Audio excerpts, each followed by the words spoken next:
Om Namo Loe Sarvatrikavarti Ariyantanam. Om Namo Loe Sarvatrikavarti Siddhanam. Om Namo Loe Sarvatrikavarti Ayaryanam. Om Namo Loe Sarvatrikavarti Uvajjayanam. Om Namo Loe Sarvatrikavarti Samanam.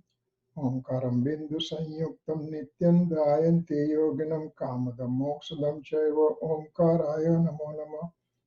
Namaha Samaysaraya Swanubhutya Chakasate Chitsabhavaya Bhavaya Sarva Bhavantarachide Agnanatimirandhanam Gnana Anjana Salakaya Chaksaranmilitam Yena Tasmai Sri Guruve Namah Tirthankaro Jagatana Jayvantavarto Omkaranada Jinano Jayvantavarto Jinana Samo Sarana Sau Jayvantavarto Ne Tirthachara Jagama Jayvantavarto Namo E Tirthanayakane Namo Omkaranadane Omkara Sangarotene Namo Te Sri Kunda Kundane Ahopakara Jinavarano Kundano Dvani Divyano Jina Kunda Dvani Apya Aho Te Guru Kanano Aho Bhagavati Matano Dhruva Achalane Anupama Gati Pamela Sarve Siddhane Vandi Kahon Sutta Kevali Bhasita Asamaya Prabhrata Are Hon Ekasuda Sada Arupi Jnana Darasanamay Khare Kai Anyate Maru Jari परमाणु मात्र नथी हरे जम नेत्र तेम ज्ञान नथी कारक नथी वेदक अरे जाने जकर मोदय निरजरा बंदते मज मोक्षने ओम नमः सिद्धेभ्यो ओम नमः सिद्धेभ्यो ओम श्री सुधात्माने नमः Jai Jinendra. Today is July 22nd, 2020, Wednesday, and we are continuing our Samaysar class. In Samaysar class, we are on 32nd stanza. 31, 32, 33, there are three stanzas together. And now we are on 32nd stanza. And in that one, there is a discussion came about the dhyan, about meditation. So we are just digressing to take care of that subject. So we had just started last week, so we'll start from wherever we left out from last time. So let me bring the slides and then we just talk about it.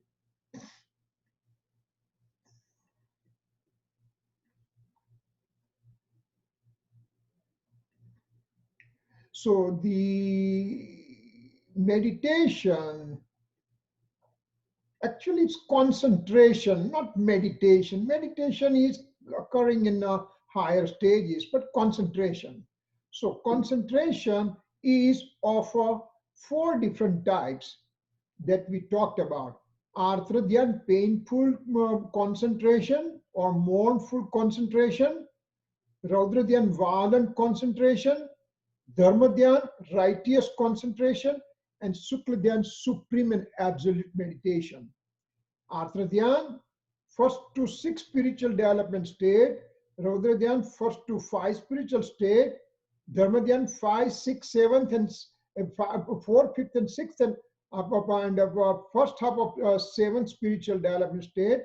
And 8 to 14 will be Sukladhyan, means the supreme meditation. So let's see, we talked about Arthradhyan last time. We'll just quickly recapitulate. Arthradhyan, four types. Arthradhyan means painful or mournful concentration, means the one which makes me feel sad, make me feel kind of frustrated about. So separation from the desired thing or a person is called Istaviyog.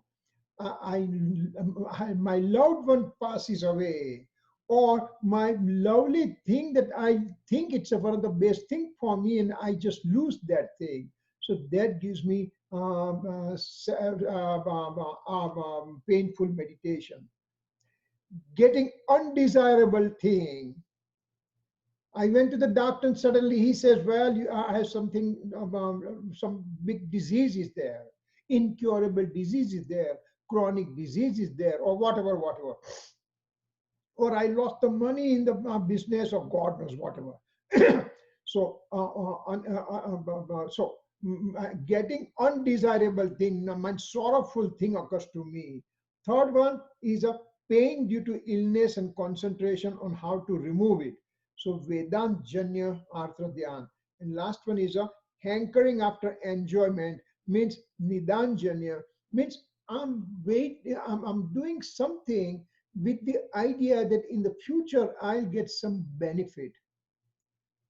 That so I'm doing work with with the expectation. The real person, the person who is aspirant soul, he doesn't deserve any, he doesn't wait for, he doesn't have any inclination for anything. He simply tries to remain in his innate state. When does a liberation occur? He doesn't care about it. Doesn't care in the sense he doesn't worry about it. But we in our first spiritual development state, oh yeah, if I give the donation, I will get the heavenly life, etc., etc. So I give donation, I do charity, I do compassion because I'm, I'm expecting some good results in the form of a heavenly life. But what is the heavenly life? It's the same thing, basically, what we are living over here. You have everything and more, and you still are wanting for more and more. So those are the things. So one should not kind of have those kind of attitude. So that's a Arthra Dhyan. Now we started Raudra Dhyan last time. We did not have time to discuss. So Raudra means violent concentration, cruel concentration, means if I did committing violence and to be happy about it. Hinsa Nandi, Hinsa means violence, Anandi means to be happy. One does the violence and then he's happy about it. He takes pride about it. This is not right. I mean, committing crime is one thing, but then to be happy about it means you are really acquiring real bad karma, which will give fruition in the future and you'll be suffering a lot. Second thing, Mrushanandi, lying and be happy about it. Oh, I lied that girl, he never knew about it, and I just made a fool out of him. That kind of thing. Lying is one thing, and to be happy on top of it, that's a really a bad, bad, bad situation. One should never, never try to do that. Stealing and to be happy about it, Chauryanandi. I steal something from somebody. You have something, I just took it away from you, and now I'm happy about it. That see, I stole the things from him, and he has even no idea that I did that. So that kind of thing is also called Raudra Dhyan, violent concentration. And last one, having greed and to be happy about it. Parigrahanandi. I want this one, I want this one, I want this one, I want parigrah, greed, greed, greed. Greed is a worst thing that can happen to a living person. Greed means I want this, I want this, I want this, I want this. And that is called lobh, and that's the last one to go out from the all toxic emotions that we have it.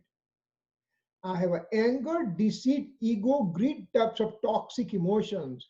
When the soul starts on the spiritual journey from the fourth spiritual development state onwards, then he's toxic emotion starts decreasing in the intensity, and one at a time they start disappearing from that aspirant soul. The greed, even extreme subtle form of greed, that will go on the 10th spiritual development stage, and ultimately soul will be reaching 12th spiritual state, which will be toxic emotionless state, vitragi state. So all these concentrations, all this violent concentration and mournful concentration from before, they're mainly present in us as a first spiritual development state. And they need to be removed. They need to be understood to start with. Once we understand that this is my fault, if I know that this is a fault line for me, then I will not cross that fault line and go on the other side and commit the crime. Then comes the dharma dhyan, righteous concentration, religious meditation, virtuous concentration. They are a commandment concentration, means agna vichay, means now I go to my guru and I say, you give me the commandments. Tell me what shall I be doing it? What should be my daily life? What should be my behavior? What should be my attitude towards the soul, etc., etc. And the guru, learned saint, gives the direction. So commandment type of concentration. Second is nature of defilement and how to get rid of it. Apai vichai means I have faults within me.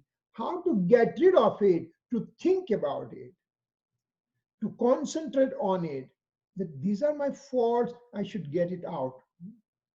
Concentration on karma fruition. I have lots and lots of karma bonded to me. Even every moment I keep on bonding more and more karma. I'm in this first spiritual development state. Karma bondage is a primary event occurs within me because I give that choice for karma to get bonded to me. I remain in my inclination of attachment, inclination of aversion, and deluding state.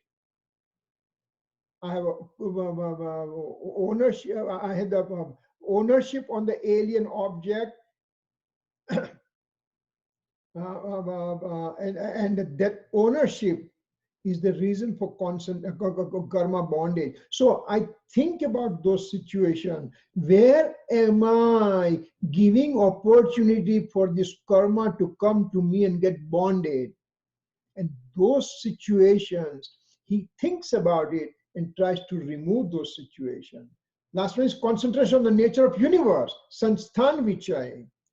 He has a reflective thoughts on the nature of the universe.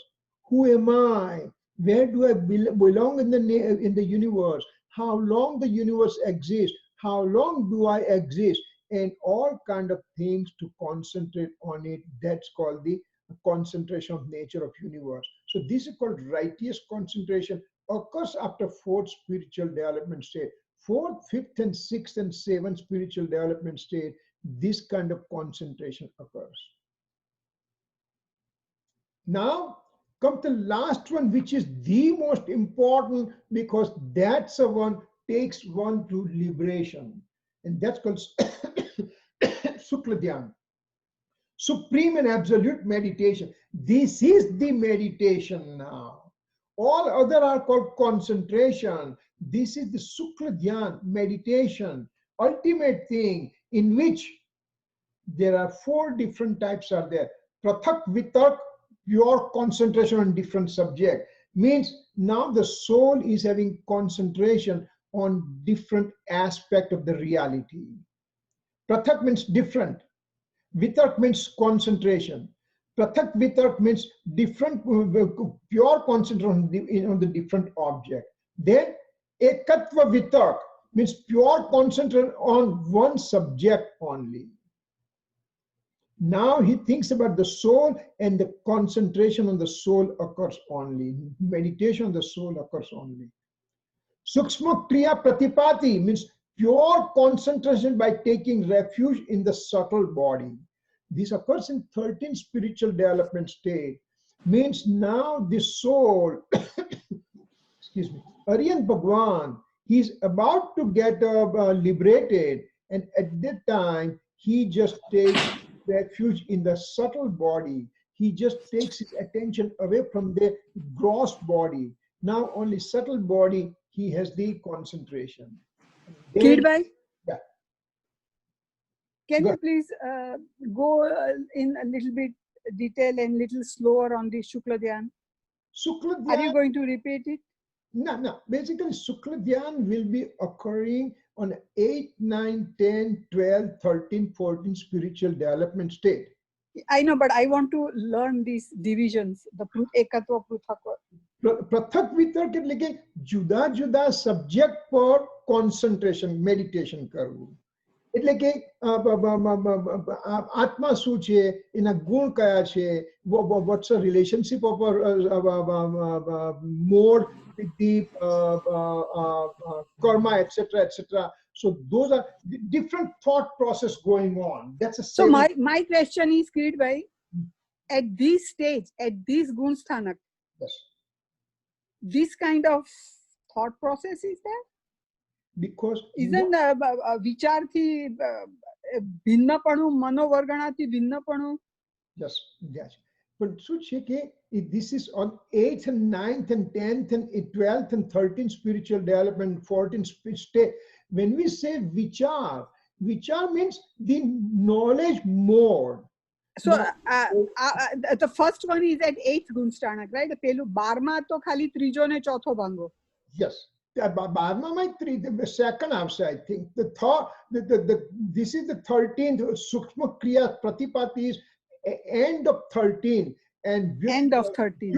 Okay. Is only 14, which is a 14 lasts for very few seconds only, you know. So in that one, he just gives attention away from everything else. This one, on the 13th, when he's on the end of the 13th spiritual state, then he's taking concentration by taking in the subtle body, taking refuge. Means a gross body, he just is out of it. The soul is out So of it. Pruthak Vitarka is on 8th? Prathak Vitak start from 8. Yes, 8, and I think this is or 12. 8, 9, 10 is a Prathak Vitak. This is 11, I mean, this is 12. So Okay. these are the things like Prathak Vitar to Ekat, these are only Antar Murat, lasting very, very short time, you know, Antar Murat. Yeah. Then Sukshma Kriya Pratipati is a end of 13th almost, when the Tirthankar Bhagwan or Aryan Bhagwan is about to get the Siddha Dasha, then he enters in those phases, you know. Okay, all right. Thank you. So when we say thought process, it's a knowledge mode actually. There is no thought process. Lack of better words, we are using the word thought process, but it's a knowledge mode.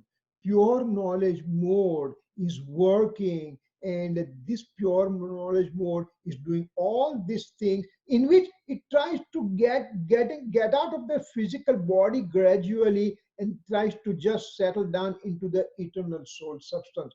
That's why it's called Shukla Dhyan. It's the ultimate thing, occurs after 8 spiritual developments. 8, 9, 10, 12, 13, 14, and that's it. So that's what it is, you know.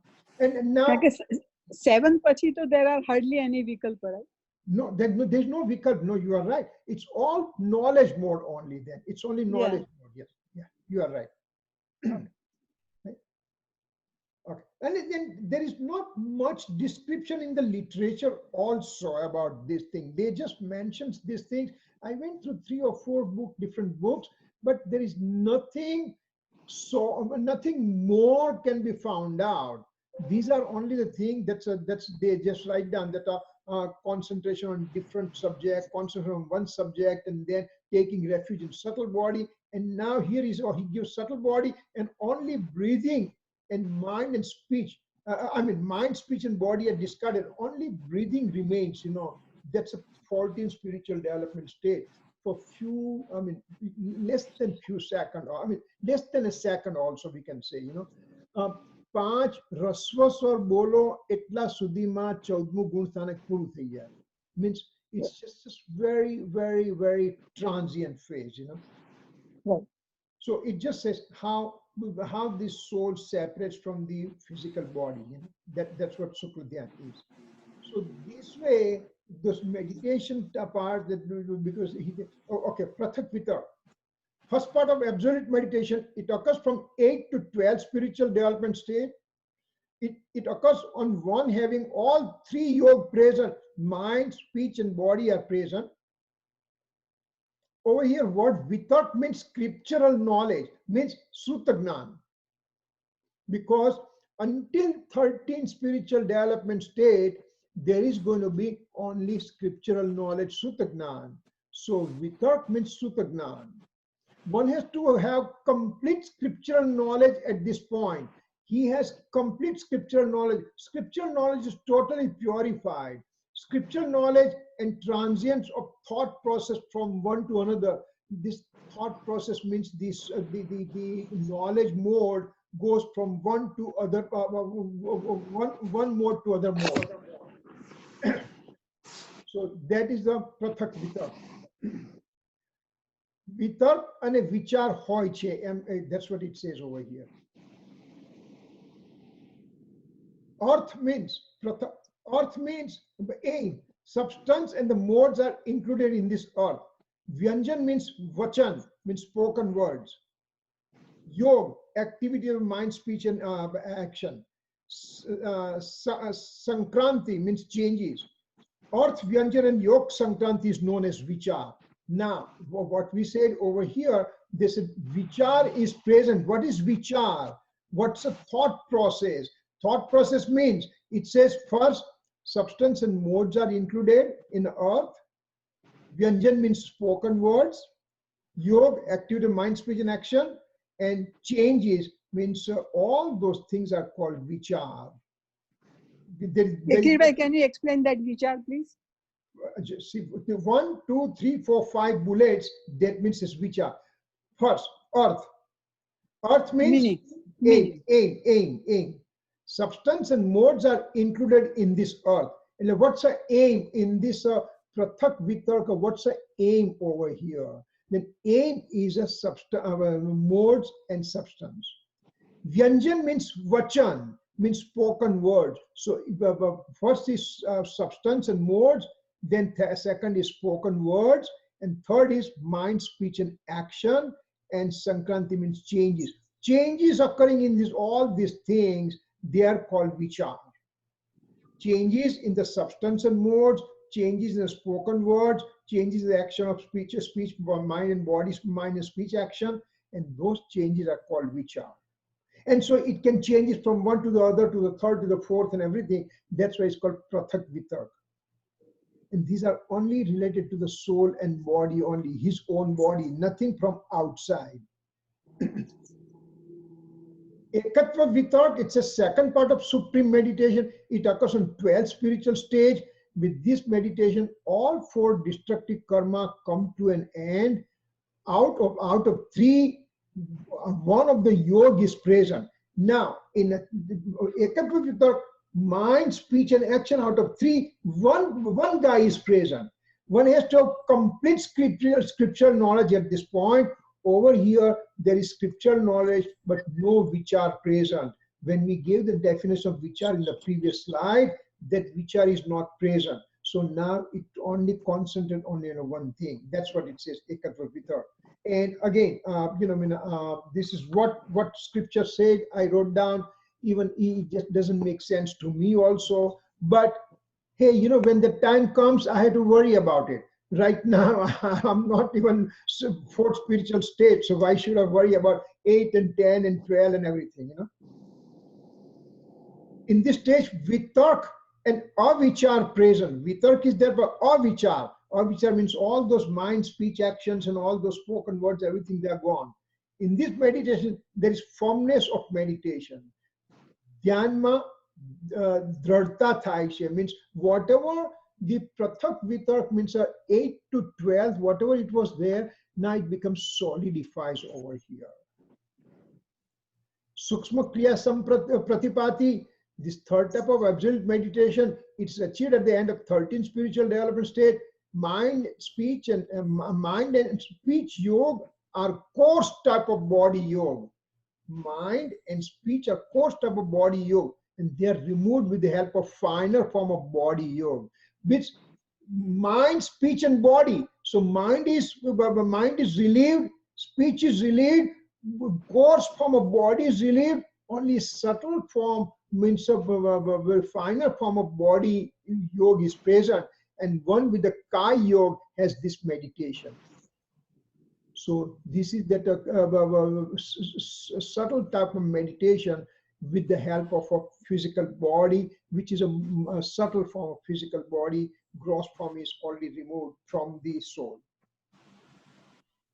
Tattvat Sutra, Sarvat Siddhi, Mokshastra, chapters 9, Sutra 25, 27 to 44. Look at this scriptures, look at this stanzas, and so it will give you idea about it. You know? So Arthra Dhyan is a painful meditation of more mournful concentration. It's the first to 6 spiritual development stages. Remember, even the monk also can have mournful concentration up to 6 spiritual state. Raudra Dhyan can be there from 1 to 5th spiritual state. In the 6th means Muniraj, he will not have that violent concentration. Even the annihilative right faith person also have above meditation. Means means a Kshaik Samkit Jeev also has mournful concentration present. So here, it just gives us this third bullet. It says Kshaik Samkiti Jeev can also have such type of concentration. So it gives a story of Shrenik and Konik. This is little story, some small story that we should be aware of it. So what happens? Shrenik, he is the king, and he was not the Jain follower, and he marries to Chelna. Chelna is a very pious lady, and she comes to this kingdom, and she's kind of remaining very sad and everything. So Shrenik says, honey, what's the problem? Well, there is no Jain temple in your kingdom, so I'm feeling sad. Okay, I'm opening the treasury. You can take as much money as you want and build as big temple as you want to have it. So Shrenik says that, and now Chelna starts building such type of temple and everything. So Shrenik has some of the crooked associates, and they thought that this Chelna is taking over the king and our importance will reduce. So they start telling all kind of garbage to Shrenik, and the Shrenik comes in their talks and everything. So all those associates, they say, you know, this is Chelna and Jains and everything, they are kind of, phony baloney thing. So Shrenik says, how do I know it? Well, there's one of their monk is there in the jungle, in the forest there. Let's go and check it out. So Shrenik goes there, and he takes one dead snake and puts in the neck, around the neck of Yashodhar Muniraj. Yashodhar Muniraj, he is in a deep meditation, doesn't feel, doesn't understand, does not know anything what is happening outside. And then Shrenik was thinking that now, thinking that there is something in the neck, the monk will run away, but monk remained in his meditation. He was a 6th and 7th spiritual development state monk, you know, Yashodhar Muniraj. Nothing happens. And now with this dead snake, tons of the thousands of ants are coming, and they start biting the Muniraj. But Muniraj doesn't come out of his meditation. This news came to Chelna, and she really got very upset, and she started crying and loud crying, etc., etc. So Shrenik became scared. Shrenik said, "Oh, I made some mistake." So now Chelna says, "Let's go back to Muniraj and take care of this problem that we created." So they are coming to Muniraj, takes the date snake out, etc., etc., and now Muniraj opens the eyes and gives the discourses, and Shrenik now becomes pure Jain at this point. Shrenik now, he repents tremendously. But what happens when he put the date snake in the monk's neck?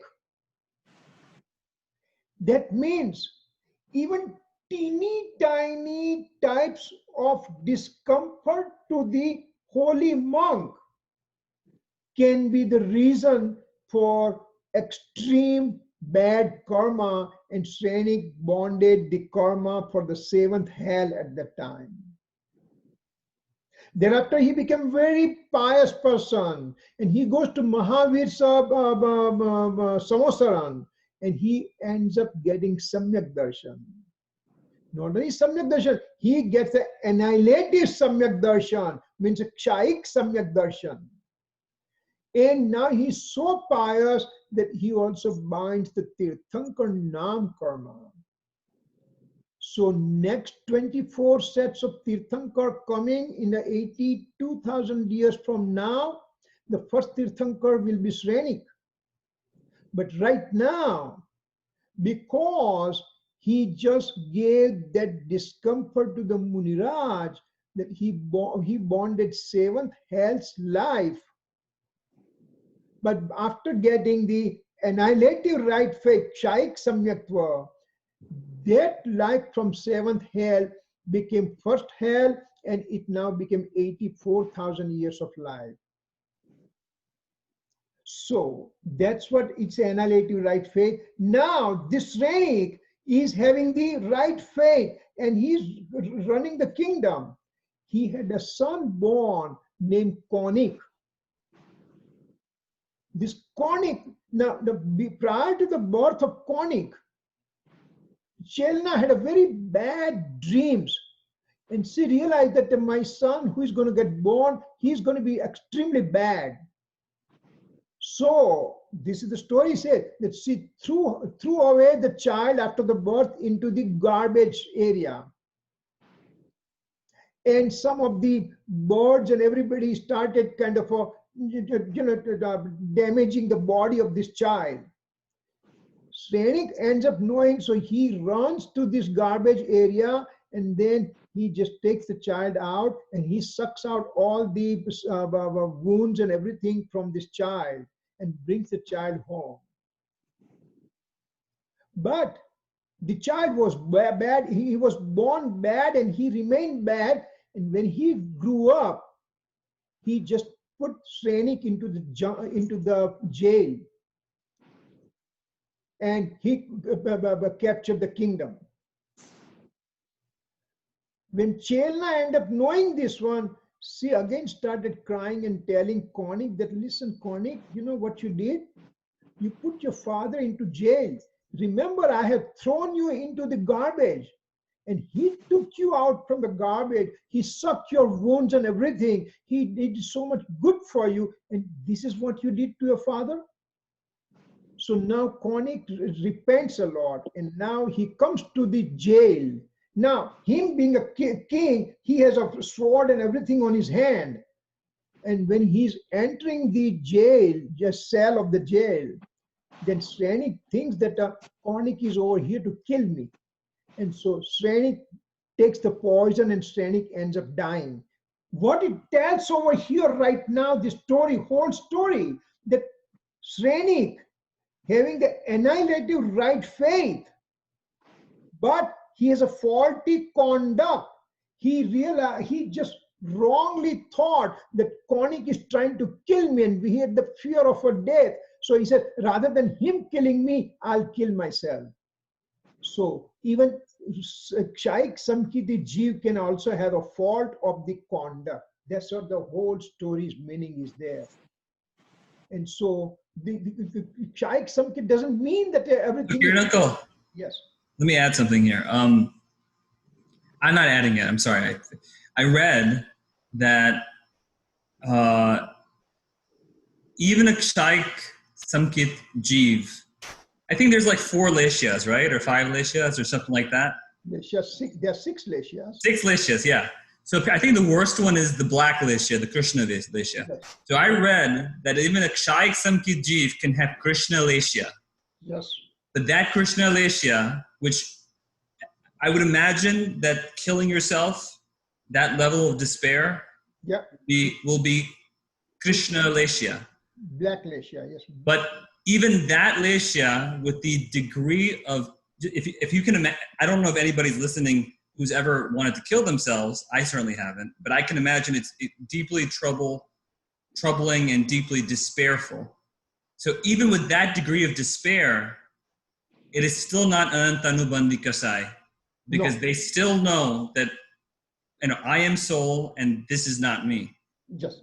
And on the flip side, a Dravyalingi Muni will have, can you give me, I don't know all the leshyas. Can you give me like a lower leshya?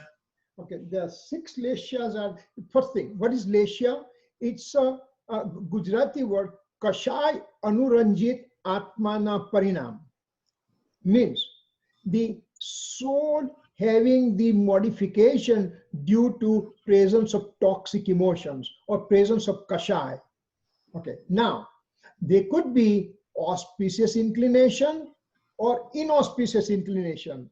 Auspicious inclination can be in 3 categories. The highest is white, red, and white, yellow, and red. So they are the red is lower form of auspicious inclination, yellow is a middle form, and white is a pure highest form of auspicious inclination. On the other side, inauspicious inclination, there is a gray, blue, and black. And black is an intense inauspicious inclination. Now, the highest auspicious inclination example, the Tirthankar Bhagwan, previous life, like Srenik in this life over here, he repented, he has an annihilated right faith, and he bonded Tirthankar Nam Karma because he said, I'm going to get liberated in 3rd life. Why should I not have everybody else? Or Kirango, to make it even more extreme, which leshya would a Muniraj who is practicing 28 mulguns, 5 samitis, and 3 guptis? They will be all the the perfect Leshya also, we can say, yes.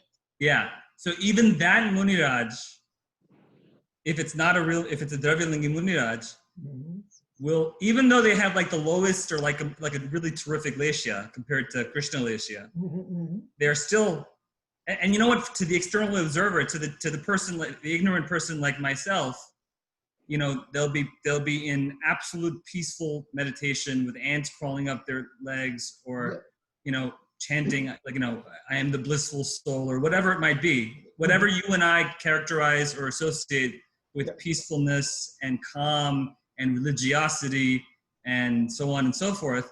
That person can still be accumulating Anantanubandhi Kashai at a rapid pace. Yes, definitely.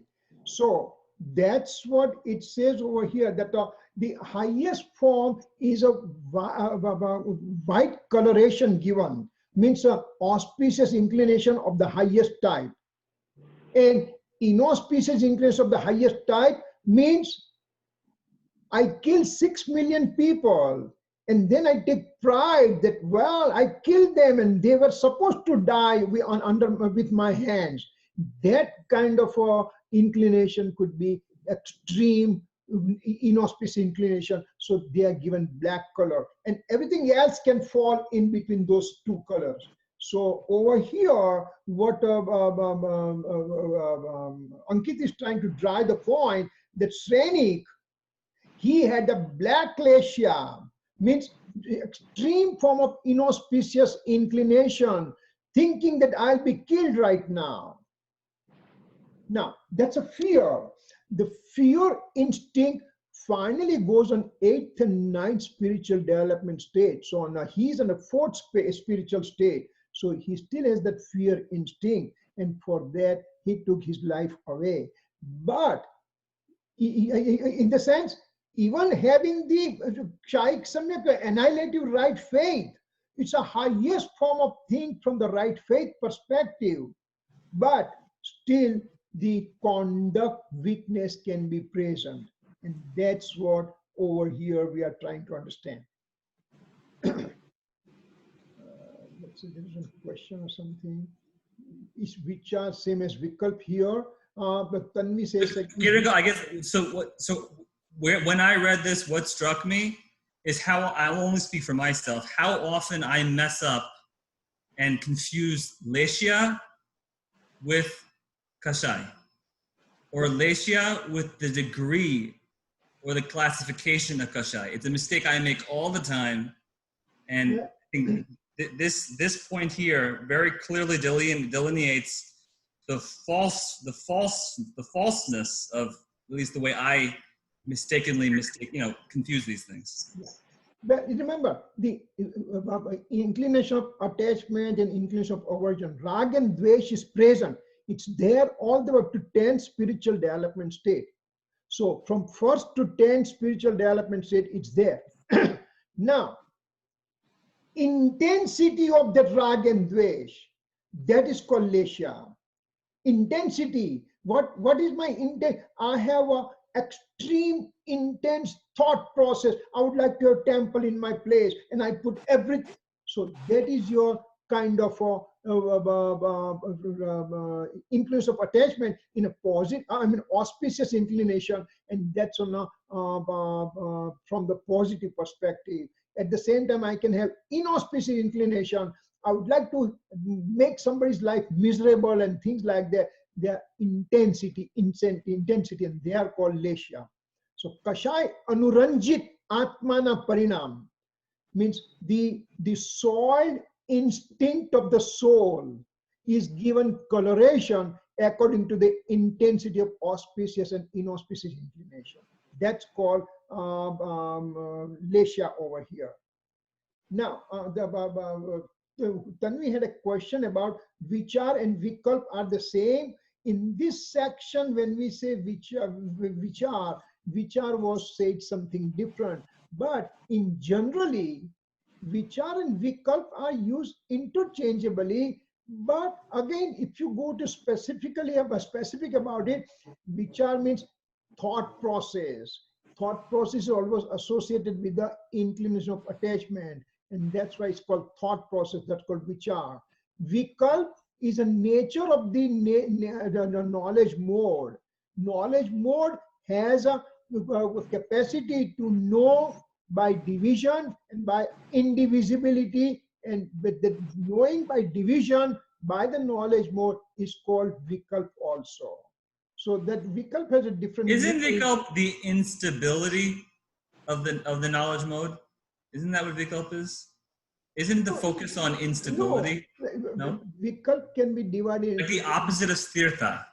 Yeah, which vikalp can be given two different aspects. One means vikalp is a natural natural action of the knowledge mode. Knowledge mode knows with the division, knowledge mode knows with indivisibility. So Veda Vedthi Janmu, that's called Savikalp Dasha, means a condition of the soul or condition of the knowledge mode. Knowledge mode can know by division and indivisibility, and that's called Savikalp. That's a nature of the knowledge mode. Because from knowledge perspective we are talking. Now Vikalp can also have another meaning, means when I am knowing something. Right now I am knowing this is a phone. I just simply know it, but this is my phone. Means my conduct attributes altered situation comes with this knowledge. Simply knowing this is phone, there is nothing wrong, but this is my phone. Means the conduct attributes altered behavior also join in this knowledge mode, and that is also called vikalp. So vikalp is a ragatmak vikalp and gnanatmak vikalp. Vikalp, reflective thought, means it could be associated with the conduct altered mode or natural state of the knowledge mode only. But we will just these are the vikalp that we have to know it. But over here, Tanvi's question was, when we talked about Prathak Vitark and Ekatva Vitark, that vichar, when that vichar, word vichar is entirely different, because at that time, soul is engrossed in its own natural state so much that within no time, that soul is going to obtain Keval Gnan, so that's an extreme high level of soul we are talking about. Okay. Thank you, Uncle. Thanks.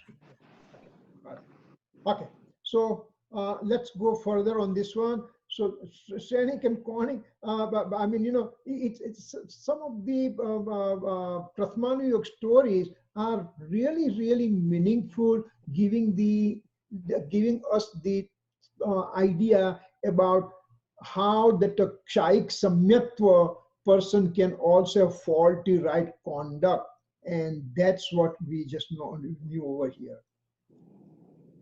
Now we are coming back to this stanza again. One has compassionate feeling for other living being. I have compassionate feeling, you have it, everybody has it. This is called auspicious inclination. Compassionate feeling having, that's called auspicious inclination, and it's not the true nature of the self. True nature of the self is to get engrossed into the nature of the soul. When soul cannot remain engrossed into the nature of the self-soul, then it comes out, and when it comes out, it could be in the auspicious inclination state or inauspicious inclination state. They both are not the true nature of the self. We are not talking inauspicious inclination, because everybody knows inauspicious inclination not to be performed, but auspicious inclination are also not the true nature of the self. This auspiciousness is a violence towards the self. So Acharya Bhagavan used very strict word over here. And if we just look at the Purusharth Siddhi Upay, Purusharth Siddhi Upay is a scripture written by Amrit Chandra Acharya Dev, and he gives definition of violence and definition of non-violence to start with. What it says, non-violence means to get engrossed into the nature of the soul, which is my real state. To get engrossed here in the true nature, that is called non-violence.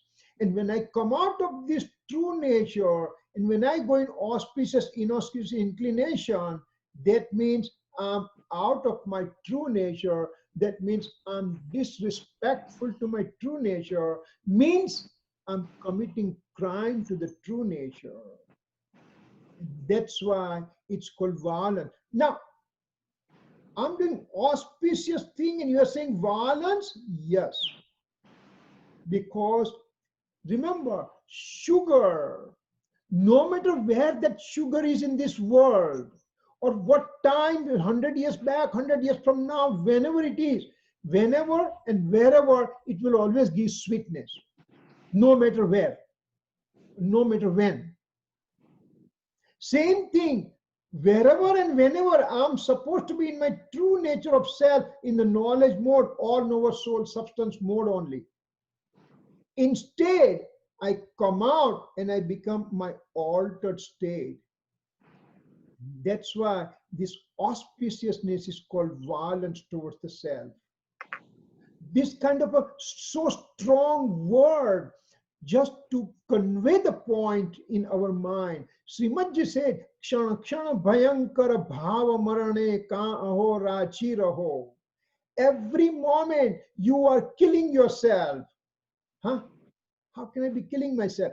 Because every moment your mode is of altered state mode. Instead of a pure mode, you have altered state mode. That means every moment you are killing your eternal soul substance. Or over here it says auspiciousness is violence towards the self. You mean I should not do that? If I don't do auspicious, do I do inauspicious thing? Remember, literature, scriptural literature will never take you down.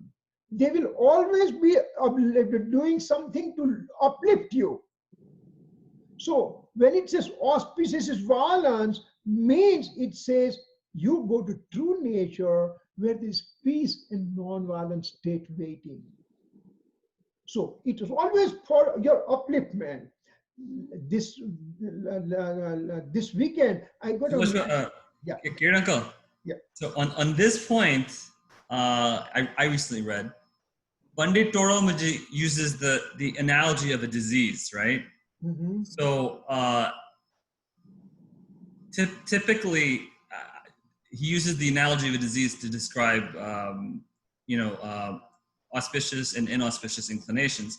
But to extend the analogy, that he very nicely explains it, that the auspicious activities that one sees, for them to be true, they must be a symptom of self-understanding, not understood as the cause. If they are understood to be the cause of self-understanding, you're on a treadmill to nowhere. But they're meant to, like, all those angs of the Samyak Drishti, all those characteristics that you taught us earlier. They're supposed to be, it's like the smoke being the sign of fire. The smoke is not the cause of fire.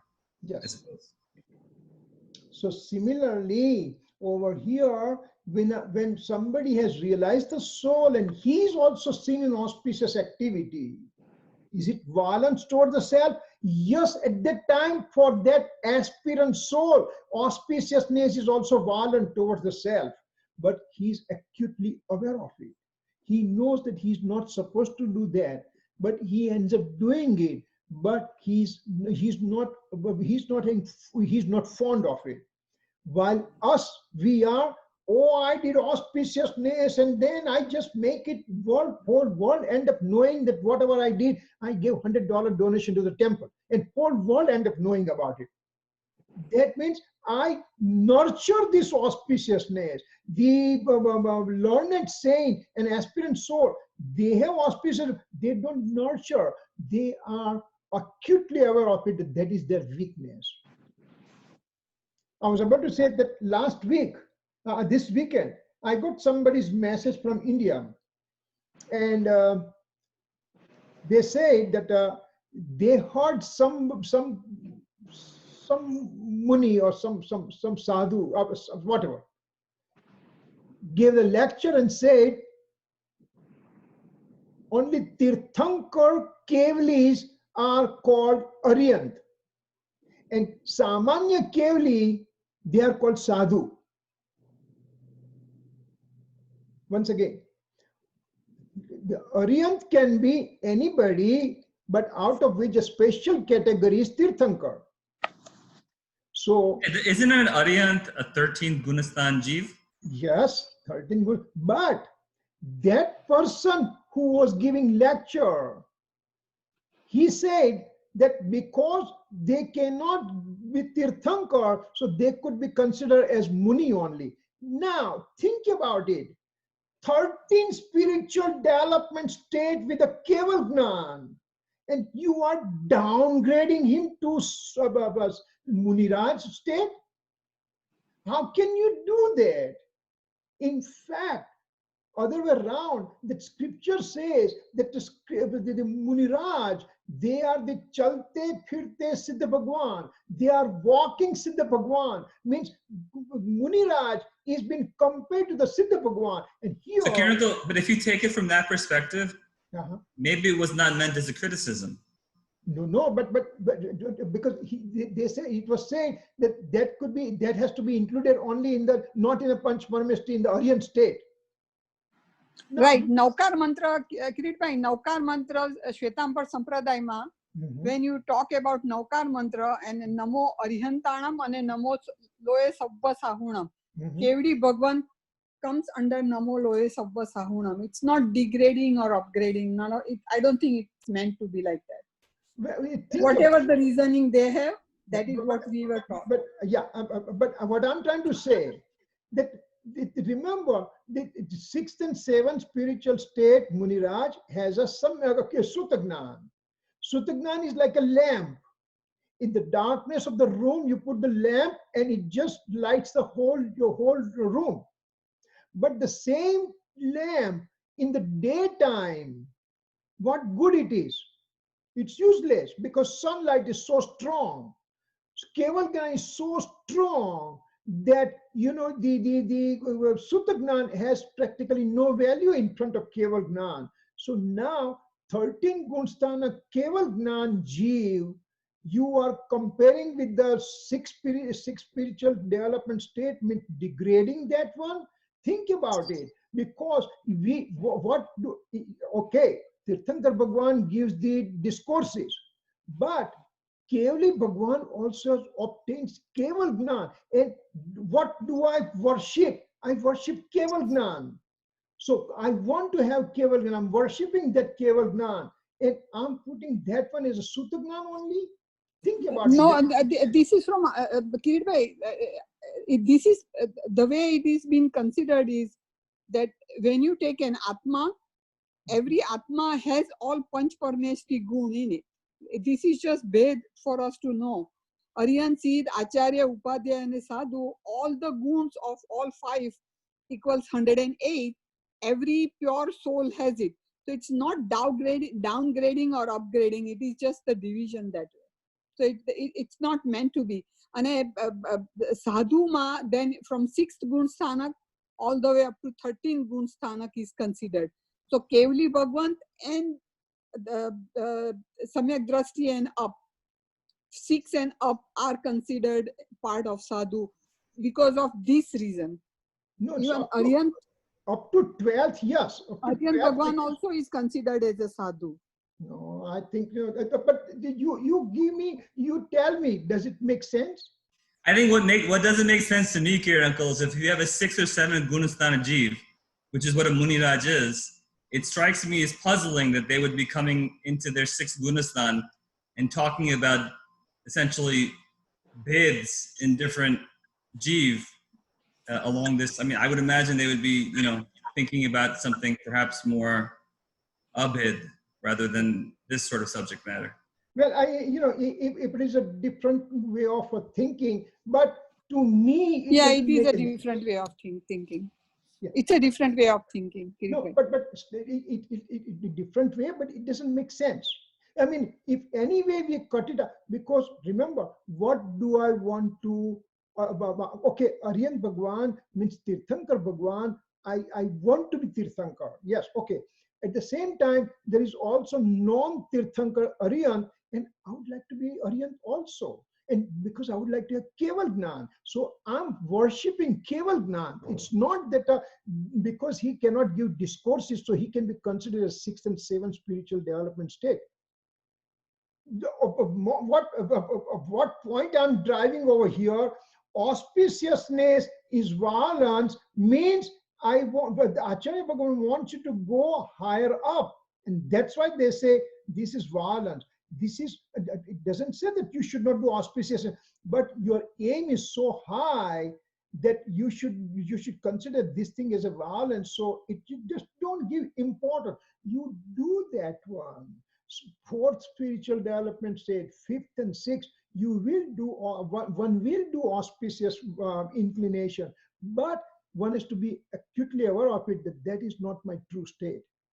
So from there, I just came to this one that always the message has to be for upliftment. It should not be for downgrading. And that's why I said when Aryan Bhagwan is downgraded to sadhu level, then it just doesn't make sense to me.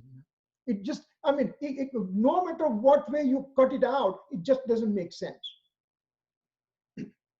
I mean, if there's better argument, maybe we can talk later on. But then, it just to me it doesn't make sense. Anyway, okay. So maybe Shushmita, when we'll talk later on one-on-one later on and see if you can try to convince me or whatever. I mean, Kirit Uncle, and maybe we should move on. But you know what? We're reading the work of a 6th Gunasthan Muniraj, and we don't see anything like that here. All of the explanations and all of the knowledge and all the teaching seems to be leading higher towards fewer divisions, not lower towards more divisions. Definitely. Yeah. Okay. Anyway. All right. So we have not settled the argument, but it's okay. We respect each other's opinion. There is nothing wrong with listening to the other side of the coin. But this is my 2 cents worth over here. Anyway. Okay. Influence of attachment arose due to its own. Now it says auspiciousness is violence. How did I get into auspiciousness? Then it came because it was supposed to come with its own eligibility. The mode was supposed to come at the time, no matter what, so it did come. One takes the attention away from it. Yes, the auspiciousness occurred and its eligibility was that, that's why it came, but I don't want to pay attention to that. Just the simple way, in the morning I get up and I do the toothbrush. This is so normal, natural that I don't pay attention. Similarly, auspiciousness, one performs, he or she does not take attention for that. It does not take credit for it. Happens. That's it. It happened. That's it. So it just happened. I don't have to do it. It just naturally happens. So that's why take attention away from it. That's what it means. One gets engrossed within his true natural self till one is complete dispassionate state. He has inclinations of attachment occurring. Means from 4th spiritual development state all the way up to end of 10th spiritual development state or end of 12th spiritual, end of 10th spiritual development state, inclination of attachment state occurs. Remember, we went through the 28 subtypes of the deluding karma.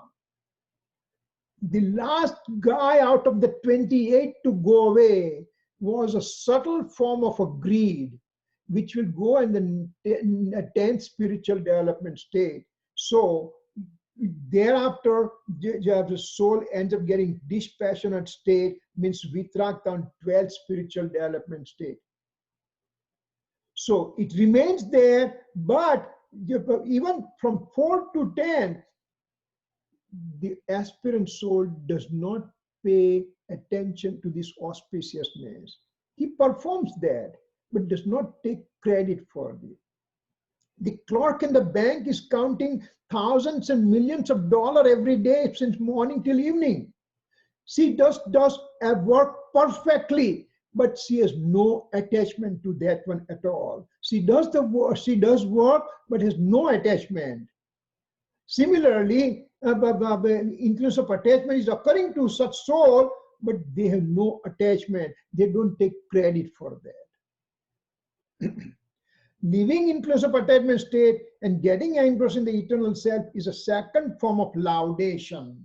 This is a second form of stuti we are talking. That second form of laudation will be getting engrossed in the eternal self and leaving the influence of attachment state away.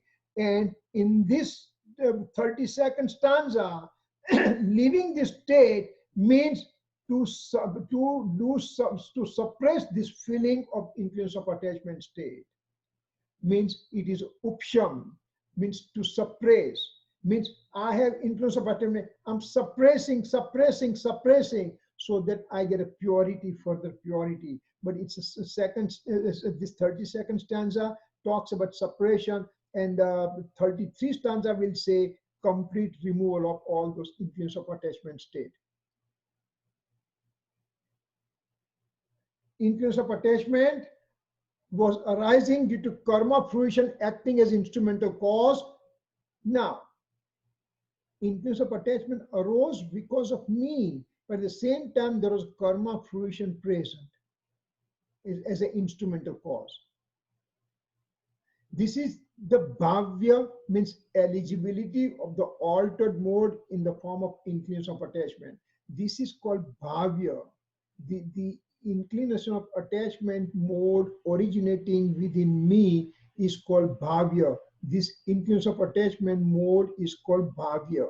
Bhavya means eligibility of the altered mode in the form of influence of attachment. Word bhavya means that particular time, that mode was supposed to occur. That's what bhavya means. Now, when influence of attachment is occurring, karma fruition acting as an instrumental cause. So what happens here? There is presence of bhavak. Bhavak means the doer mode of the fruition of material karma. The material karma fruition which is occurring over here, that is called bhavak, or is called doer mode. This bhavya is an eligibility, and bhavak is a fruition of karma. Fruition of karma, bhavak. Influence of attachment state, bhavya. Bhavya, bhavak. Bhavya, I am the one. I create the mode. Bhavak, fruition of the material karma. They both have associative relationship, and to believe that they are the one, that's a fault. So one has to remove that fault. Bhavak is over here. Bhavak is over here, fruition of karma. Bhavya is me. They both are separate. That attention, that discrimination I have to create in the mind, and that will occur in the 8, 9, 10, and 11 spiritual development state. These steps occur due to instability in nature of the self, means asthita no rag. When one brings attention to the eternal self, then bhavya, bhavak, shankar, those fault, hybridization fault ends. So, inclusive. Here, Uncle, quick question. Yeah. Bullet point number 4. Yes.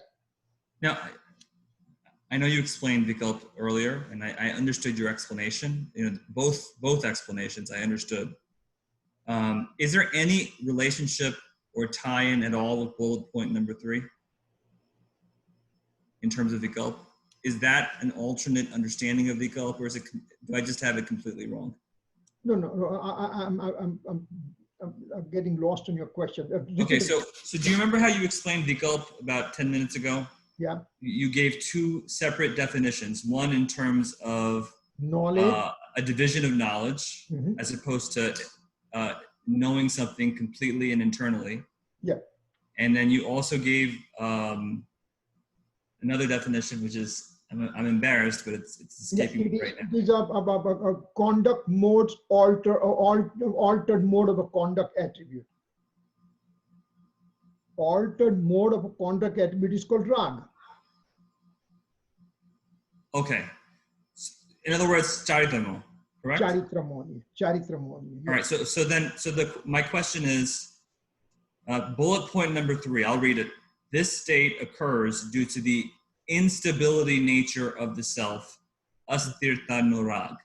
My question is the instability nature of the self, asthirta nurag, is there any connection? Is that Vikalp or is that not Vikalp? It's a Vikalp.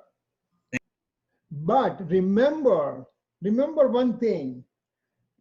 I'm going to throw monkey wrench here. We are talking 8th, 9th, 10th, and 11th spiritual development state. Means soul is extremely engrossed in the eternal soul. At that time, there is a presence of a subtle form of a passion, sanjvalan kashai. Subtle form of passion is fruitioning. And soul is having the mode of instability nature mode, and that mode is such that soul in this state is not able to catch that one, because soul has no capacity to that subtle mode to catch it up. So is that what you call abuddhi purvak rag? Abuddhi purvak no rag. Yes, abuddhi purvak no rag.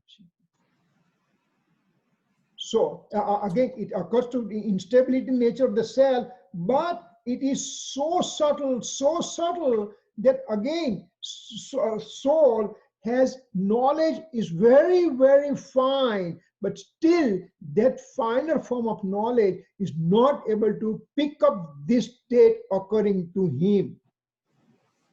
Just a gross example, super gross example, that I am doing meditation. I'm in the first spiritual development state. I'm doing so-called meditation, and I'm just saying, I'm the soul, I'm the pure soul, I'm the powerful soul, I'm the eternal soul, I don't have bondage. And all those things I recite, and all those things in my mind, I continue to do that one. And from outside, anybody looks at me and they say, wow, look at this guy. He looks so pious. He looks like a Samyak Drashti Jeev, for example. Somebody can say that. Now, at that time, Muniraj comes and tells me, you are doing meditation, but at least every moment you are in the intense anger state. Will I believe that? I'm in intense anger state. I'm doing simple meditation right now. I'm quiet. My vikalp, everything is so quiet right now. And you are telling me I'm in the intense anger state right now? Because I had the mithyatva, I had the wrong belief. And because of wrong belief, I have my each and every mode is an altered mode. So isn't that similar to our discussion previously pursuant to the Leshya? So that would be an example of a very low level of Leshya, but a very high level of Agnan. Yes. So still it's a Leshya, still it's ignorance. So what I'm trying to drive the point that even though I am in extreme simple strong meditative position and all the thing, and at that time, somebody can say, I am also in intense anger state going on, but I can't catch that one. I say, I'm quiet. Similarly here, that Muniraj is on 8, 9, 10, 11. He's on the suppression ladder.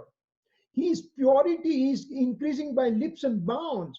Still, his Sutagnan is not strong enough to pick up that underlying slow form of instability going on. Abuddhipurvak rag that we have talked before. You know? So that's what it's a asthita rag is abuddhipurvak rag, because this is 8, 9, 10, 11 state. So Kirit bhai, yatha kya charitra kaya gun sthana? 12th. Okay.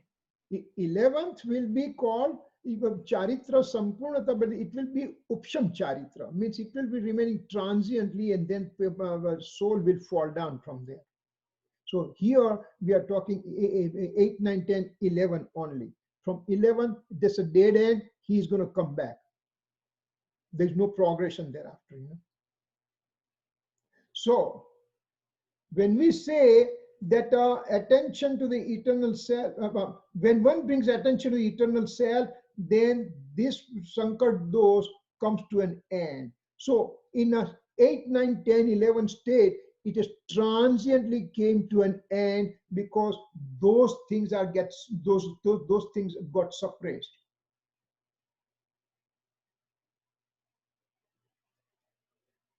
One suppresses this fault. One ends up experiencing the self because he has an intense experiencing going on right now.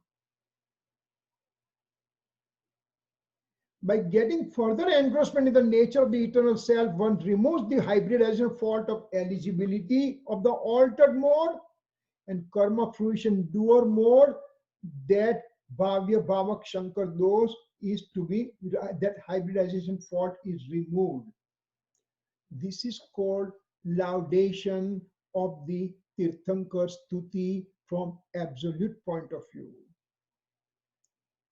Because the Tirthankar is sitting on the pedestal, and I'm here. When I'm engrossed within me, I'm not looking at the Tirthankar also. So that's why it's called absolute form of laudation. Second stage, from perspective of a suppression ladder. He ends up suppressing the fault by taking suppression ladder, Upsham Sreni. He is called as the one who has won over the infatuation. He has, by separation ladder, when he's going, he has won over the infatuation. He is not completely removed. He is simply won over. The 33 stanza will say complete elimination. Right now, he won over means he went to separation ladder and he suppressed the enemy. He suppressed the enemy, so he is winning over transiently. This is just the winning. The karma are not gone completely. They are just simply merely suppressed. They are merely suppressed in this state. Wealth, etc. are difficult to get as they come due to fruition of past karma. The personal efforts are not useful. I became very wealthy person because I worked very hard at it? No, there are fruition of my past karma. That's why I became, I got a wealth, etc., etc. Obtaining right faith, it's easy to get it because it's not dependent on an alien object's presence. It's occurring due to self-effort. The wealth, external surrounding to get it, it simply is due to fruition of karma, but to experience the soul, that occurs due to self-effort. This self-effort here works and don't work also, but here, this guy, to get the right faith, absolutely self-effort works. Soul is embodiment of knowledge, Jnan Swarup. One brought his faith to this state and has engrossment in his state. That's the first part of laudation. First time, what happened? First part of laudation, first stuti in 31, that he brought the faith to the eternal self. That's called first part of laudation, because now he has separated himself from the sensual objects, etc. There is still presence of influence of attachment in the mode due to his own eligibility. One suppresses this influence of attachment state, means reduces dependence on such mode, and this is second form of laudation. And third form of laudation will be removal of all this karma that is attached to me. Remember, it may not go in sequence from 31 to 32 to 33 stanza, but here is description given, and description gives in the sequential order, but doesn't have to be that way. That's what Acharya Bhagavan tells us. I think it may be next slide coming.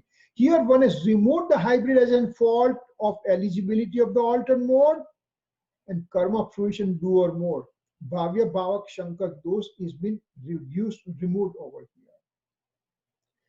31 stanza was Megnayak Shankar those. Over here, Bhavya Bhavak Shankar those.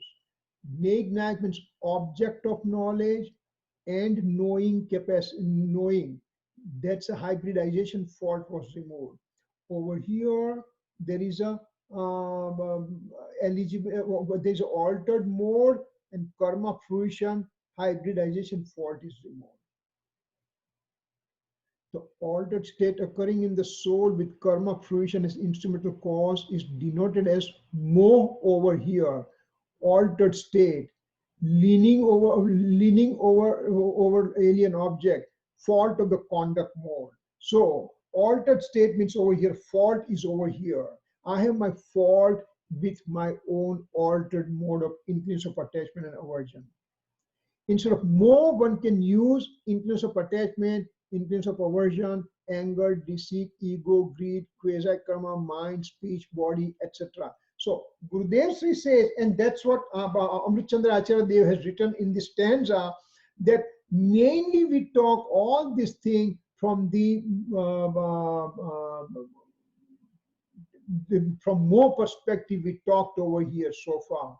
But instead of more, then one can take as anger and then just go through the same exercise. You can take the deceit, how to suppress the deceit and just get rid of it. Ego, greed, quasi-karma, mind, speech, body, all those type of things one can use it and express how to get rid of all this altered state. They all will be the altered state of the soul, and karma fruition will be doer of the act. For example, karma fruition is there, soul is its own eligibility in the form of influence of attachment, or influence of aversion, or anger, deceit, ego, greed, and all those things. So one has to be aware of it, that not only more, but there are so many other parts, altered mode sections are there to be considered. One suppresses upsham of the state by getting further engrossment in the eternal nature of the soul. One can use the same scenario for other altered state as mentioned above. One thinks about the eternal existence of the given substance. This is reflective thought. Non-existence entity is wrong. Asat jhutha hai. This is the form of influence of aversion, dvesh. So, reflective thought occurs about existence of a natural state. Non-existent entity means to consider about non-existent entity, that's called influence of aversion. Influence of aversion means dvesh is the form of anger and ego. One suppresses his anger and ego state by getting engrossed in the true nature of the self. Influence of attachment means rag in the form of deceit and greed. So rag is considered as deceit and greed. Maya and lobh. Maya and lobh is with the rag, and dvesh is with the anger and ego. Krodh and man, they are with the dvesh, and maya and lobh is with the rag.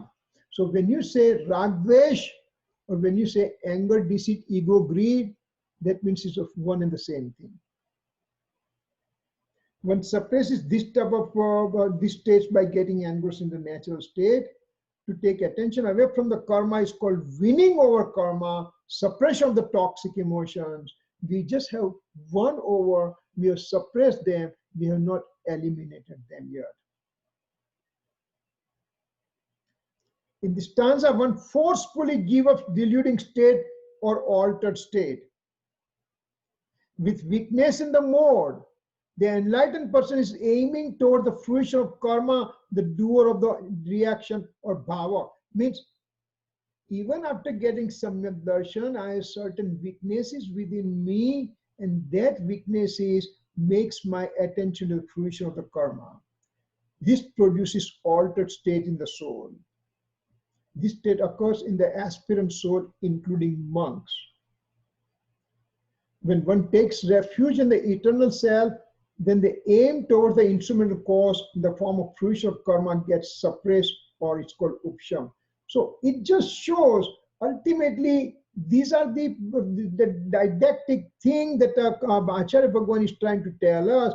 But ultimately, one central theme is when I get experiencing of the soul, now I have to go intensify my effort to get further engrossment into the soul. And that process is a continuing process, continuing progress, and soul keeps on increasing his eternal soul's experiencing phase. And that's what is trying to tell over here to us. What Shankar means association or relationship. In the first form of laudation, ownership and oneness with the alien object goes away, and one ends up with the right faith, fourth spiritual state.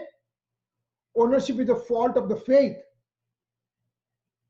Here the association with the oneness fault is present. In the first form of this laudation, 31 stanza, there was a ownership of oneness with the alien object.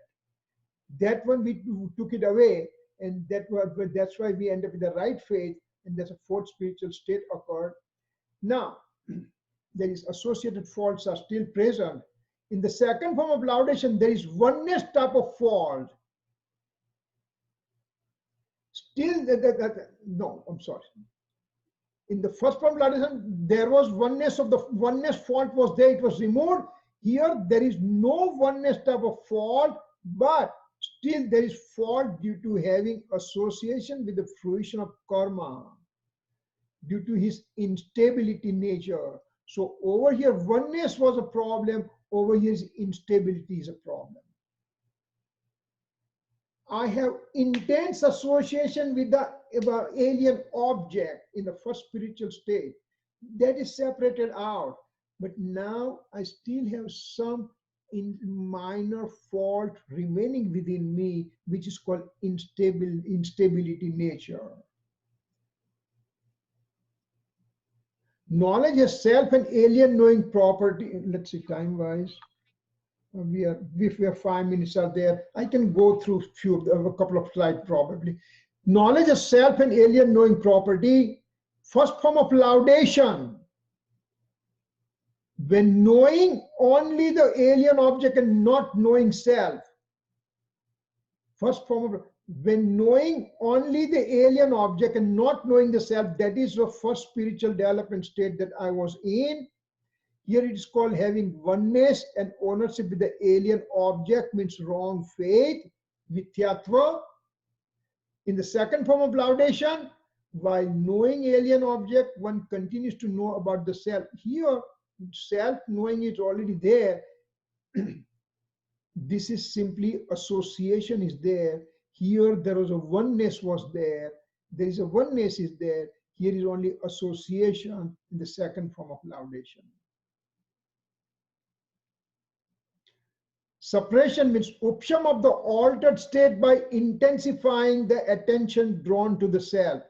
Suppression ladder occurs because intensification of attention to the self, and at the time, any form of altered state more,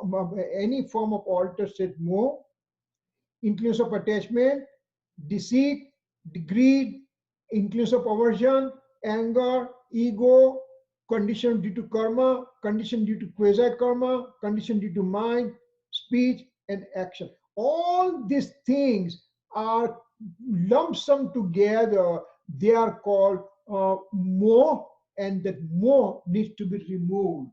So in the second form of laudation, one removes altered state, means he removes all the altered state, means rag, dvesh, anger, deceit, ego, greed, and all these things, they are removed, and all together they have been called moh in the first bullet over here. So one is trying to suppress those things. Soul's altered state due to 5 senses. Soul has an altered state due to 5 senses, and soul's innumerable altered. What does it say? Soul's altered state due to 5 senses. Yeah, so all this altered state occur because of 5 senses, and soul can have tons and tons of altered state in this type of a second form of laudation. Now, Samaysar Anushan by Dr. Barilji, he says something very nicely over here, it's been said, so it just explains so many things to us. Electricity, 1 second. What it says, नेगनायक संकर दोष के परिहार पर होने वाली जितेंद्रिय gene रूप प्रथम निश्चय सुधी चौथे गुणस्थान लेकर 7वें गुणस्थानक पर रहती होती है. Means the first form of laudation remains from 4th to 7th spiritual development state. Then second form of laudation goes jit moh thing, it goes from 8, 9, 10 to 11 form. And third form of laudation goes from 8, 9, 10 to 12th, and when it goes to 11th in the second form, it does fall down. Here, when it goes to third form, it just goes progressively from 12 to 13 to the 14 to Siddhadasha. So this is the, if you read the Hindi, then it just gives some sense to you. So we will do this Bhavat, which is only a couple of slides are there. We'll just do it next week. Any questions so far? Some of the things we went to rapidly also, some of the things we did not settle the issue, like Muni and Kevli, etc., etc.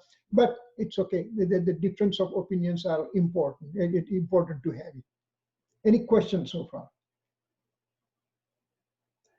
We went through so much detail about all the things because Gurudev has given all this thing in his lecture, and that's why we in just simple one liner over here. Once I obtain Samyak Darshan, means I just take my dependency from senses away, then I still have some milder toxic emotions present, and those toxic emotions needs to be removed by concentrating on my eternal soul. So that's a one-liner for this this stanza right now, basically. You know. Any questions?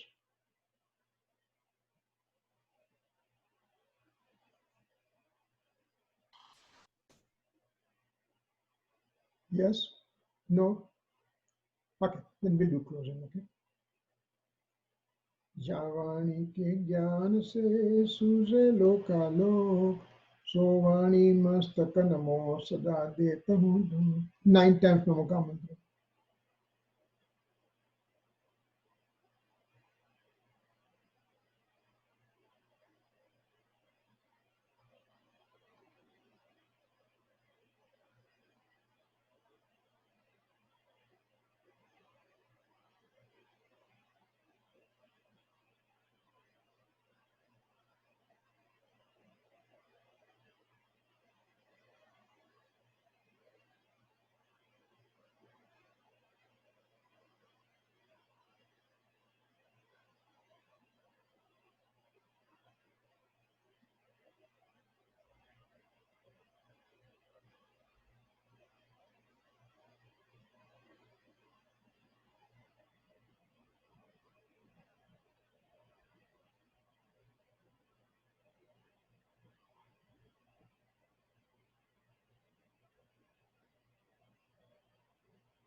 NaMo एंतानी. Jai Jinendra. Jai Jinendra Michandipam. Thank you. That discussion that you were doing about